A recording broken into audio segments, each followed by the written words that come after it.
I love to pair succulents in the blue-green tones, the teal blues with the oranges and the pinks and the terracottas, because that's the complement, isn't it?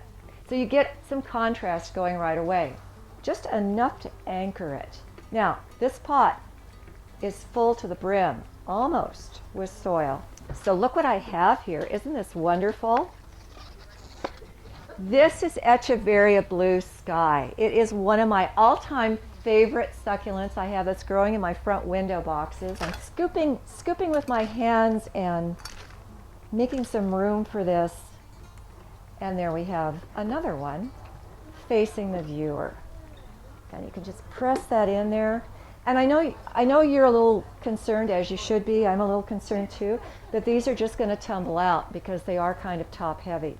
So that's why you have to make sure that the base of the rosette is resting on the rim of the pot, because that'll help support it. What did I tell you about succulents and their roots? Do you remember?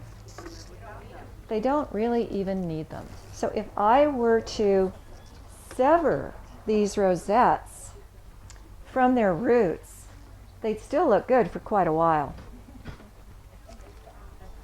In fact, every rosette you're looking at is in effect a cutting. You could just start it. You could separate this, because these are colony forming. They have pups surrounding the mother. You're getting a great value. You know, you really are, because you're getting several plants. So I'm really pushing down hard on that root ball to anchor it. Okay, so this is what we have so far. Our upright element, our petalanthus, and with the echeverias. I'm just so pleased that they're in bloom, because that's going to just enhance the composition that much more. It's always smart to have elements of repetition within the composition. So here I have a narrow-leafed Senecio vitalis, which does what? It repeats the petalanthus. Do you know what I can do with this? I can just set that root ball practically right on top of the soil. And that's going to go right at the edge of the pot and cascade over time. And you know what's wonderful about this is not only that blue-gray color, but also pink stems. Chuck it up against the Senecio vitalis to help hold that root ball in place. Now these are kind of, just loose. Yes, they are loose.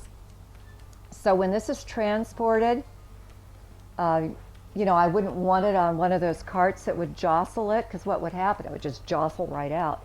But if this were to be set in the nursery, maybe for a few weeks, everything would settle in really well. 2 weeks is all it would take for the roots to knit together enough to hold everything in place.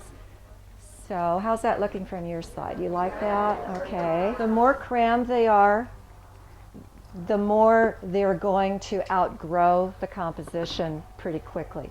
So I consider this realistically more of a floral arrangement with lasting power. You can just remove the pups, you can trim it, you can snip them, and you can repot them. You can use the cuttings to fill in gaps. I think we have a completed arrangement.